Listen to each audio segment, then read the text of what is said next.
Yo guys, welcome back. Today we're going over a guide for the immersive theater, specifically getting to Immortal Act 12 and how I went about beating that at level 70 with no I6 character.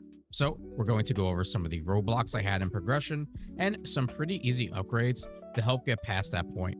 Quick disclaimer, I do not swipe for power on this game. My characters are level 70 and my trial rank is 57. So with that out of the way, let's get into it. When I got to Immortal Act 1, I was maining Liz Bell at the time and had dumped a ton of resources into her and quickly realized with my first attempt, this was not going to go well.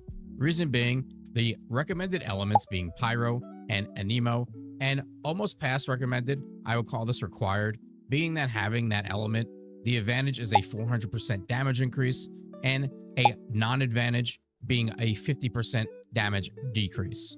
So this is where Lynn came into play. Originally, I farmed Lynn and got her to I2, putting a complete build on her, then zoomed from Act 1 to Act 10, collecting a ton of Psyche letters along the way, but Act 10 was my first hard block in progression. So the first thing I did at that point with Lynn is I farmed to get her Intron from 2 to 4, and then I began to work on my Truffle and Daphne a bit, and that would be to level them up from level 60 to 70 and then upgrade their main buff ability to 8. And this is going to add a very large damage boost. I believe at 6, this was at 61%. And now, as we see, this is going to be at 75%. And then when we look at Daphne and her buff skill, this is also going to be getting a buff here for the additional damage. I do not remember the number previously. Also, at this point, I would say I had pretty mediocre builds on both these support characters, which I did advance, but not specifically here. That came later on when we did get to Act 12. This is when I tried Act 10 again. But nope, I just couldn't get past it with Lynn. I did have some Twitch shadows tell me with I6 Lynn, they did make it past Act 10, 11, but we're getting stuck on Act 12. As for me, I lack secret letter clues at the time, being that I've invested in so many different characters and weapons, but I looked at all my Psyche letters, which is why we were here, and got to grinding. We got Psyche in her Intron to 2, put the Demon Wedges together, farmed her weapon using our tickets from theater to buy the letters, and then we're off to the races. First try Act 10, easy mode. First try Act 11, easy mode. Now, Act 12, the true roadblock. Eventually, we beat it, and I did go back to attempt it a few more times to see the completion rate. Be aware, this could take a few attempts with the ad clear, specifically because of poor grouping of the mobs, but this is where we're going to get to some very important tips. When doing the mobbing sections, you want to be looking for the elite enemies. They will be marked with a symbol next to their health bar. These, although harder to kill, are going to net you a lot of progress in your completion bar. You really want to try to get them grouped with the other enemies if possible, but nonetheless, you want to target these guys. A huge idea I received from a Twitch chatter was putting Duel on Psyche because this helped tremendously with beating the boss and really didn't affect the mob clearing that much because most of that is really based on the grouping and just luck with that, and sometimes you have to restart. Then we have Turbulent Cyclone. This is a must-have on one of your supports and is going to grant resolve to Psyche, which is going to buff her damage tremendously. Duration. Putting duration on your supports is so big, and we will go over that in the builds, but having duration is huge for keeping those buffs up from both Daphne and Truffle, and specifically Daphne and her healing. Like I mentioned previously, get Truffle and Daphne to level 70 and upgrade the buff skills to level 8. You will not regret this. It is such little investment for such high gains from your support squad. Then one last small thing, there is a start over function for each stage. In case you're unaware, simply hit escape before you're about to fail, and you will start that specific stage over instead of having to run the whole thing back. And this also works when it comes to the bosses. So that's pretty much the breakdown of the journey. Once you get past Act 12, it's back to cruising for the most part. For me, I hit another roadblock on Act 18, but something I have not mentioned is all my skills on Psyche are currently ranked 6 until the weekly reset. So let's get into the builds for Lynn, Psyche, Truffle, and Daphne. So we're going to start out with Lynn, who, like I said, I did get to Intron 4. Originally, she was Intron 2. Getting into her Demon Wedges, we're using 2 Blaze Inspo here for the attack and the skill efficiency. then Blaze Eternity for the attack and skill duration. The reason we're building it to duration here is for laceration, which is going to be a very, very large part of her damage. Then we have Wings Inspo, which is very necessary because the biggest problem with Lynn, especially when you get to the late stage bosses, is her running out of sanity. Then we have Infernal Midnight Sun for the pyro attack and the skill damage. Prime Morale to add our morale, and then Devouring Wildfire, which synergizes so good with Lynn. Besides the 30% skill damage, when a pyro character deals damage, you gain 1 stack that increases attack by 1%. This can stack 120 times. So huge for her. Now for her constants weapon, we're going with the attack speed, the multi-shot, the spike attack, and attack percent. Now for Lynn and her weapons, which I will not be showing builds for because these are stat sticks. We are purely using these for the skill damage buff of 24%. So that's going to be Wainwraith for her melee weapon and then X-Chris Duo for her ranged weapon. Let's get into Psyche's build, and what a fantastic character she is. With my secret letters from Farming Theater, I was able to get her to Intron 2, and we're about halfway to 3. Now, as far as her demon wedges, we're running 4 Blaze Volition. This is going to give us attack percent and skill damage percent.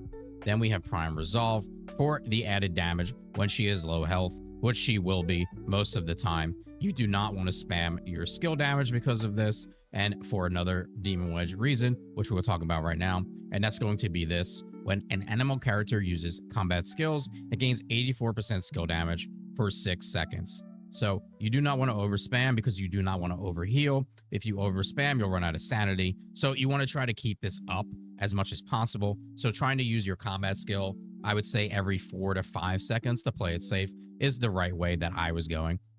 Squall Wildfire, this is going to boost your Nemo attack and your skill damage. And then this is where we have duel. I took out another character attack wedge for this to put this in to help with the bosses, because I find the mobs to be just kind of RNG, and we really didn't worry if there were too much damage there. It was more about if we got good grouping, whereas the bosses are a bit tougher, especially in the late stages, and having this insane damage increase was so helpful. Now for her consonance weapon, we are going with attack speed, multi-shot, crit chance, and crit damage. Then getting into the weapons we're actually carrying, but we're not using. So these are stat sticks. We're using her main weapon. This is going to give you 5% resolve. Then after she uses her ultimate skill, she gets 1,000 Winds Blessing. This is going to increase her resolve by 8% and her attack speed by 15% for 15 seconds. This attack speed boost is huge along with the resolve. And then you're able to extend this by either doing skill damage or using a ranged weapon, and we're doing both, so this is going to be up the whole time. One little tip though, in between phases, I was taking this down just in case I was getting to a point where it dropped completely, so I was getting out of my ultimate, and then when the new phase would start, I would get back into it.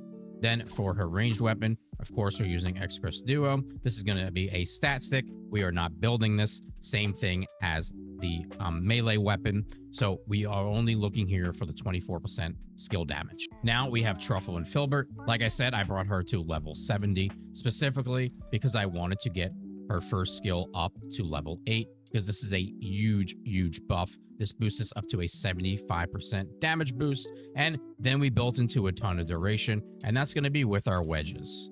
We are using Wings Eternity times 4. This is going to give us max sanity and skill duration. Then we have this one for the skill duration, but we lose range, which we do not need for her. Then we have Eternity with 20% skill duration, and then Prime Serenity, so she can restore sanity for her and the team. So this is huge for this skill because it's bringing the buff on this to a 14-second window. So you have to worry less about, is Truffle using her first? Is she using her ability? It doesn't look like it.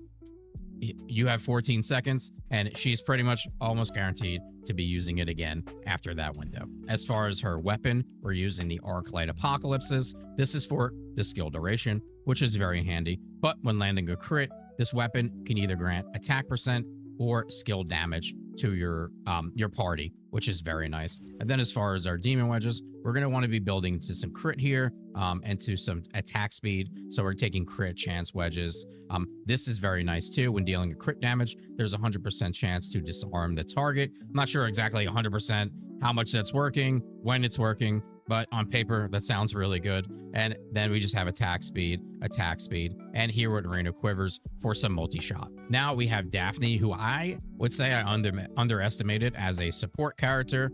She is extremely good in theater because of the Nemo damage buff. And what she does here with her buff is gives added Nemo damage. That's what this additional damage is here to her allies. So when you're hitting with a skill, you're also hitting with 17.8% additional Nemo damage as a separate hit. So in theater, Daphne is a must-have in my opinion. Let's get into her demon wedges. And I did not invest as much in her as I did in Truffle so far. We're using 2 Wings Eternity. Then we're using a Prime Uplift for the damage dealt. And then we have Wings Inspo for sanity and skill efficiency. And then we here have Turbulent Cyclone, which is giving skill duration. But when an Nemo character's ranged weapon triggers a bonus effect, this grants 5.4% resolve to the user and nearby allies for 10 seconds. So this is huge to make sure you have on her. As far as a weapon for her, I just went with the Osteo Breaker, the assault rifle. Mostly we're looking here for the skill duration for keeping her heal buff up as much as possible. Now, as far as a Geniemon, I'm a Liz Bell simp, so unfortunately I picked the Lumen Elf from the Battle Pass. That was a mistake, and a mistake I don't want to see other people make either. There's going to be one Geniemon in here that is really, really good, just all around for everyone, and it's going to be the Electra Elf. This is going to restore 15 sanity to self and allies and increase their skill damage by 10.5% for 12 seconds.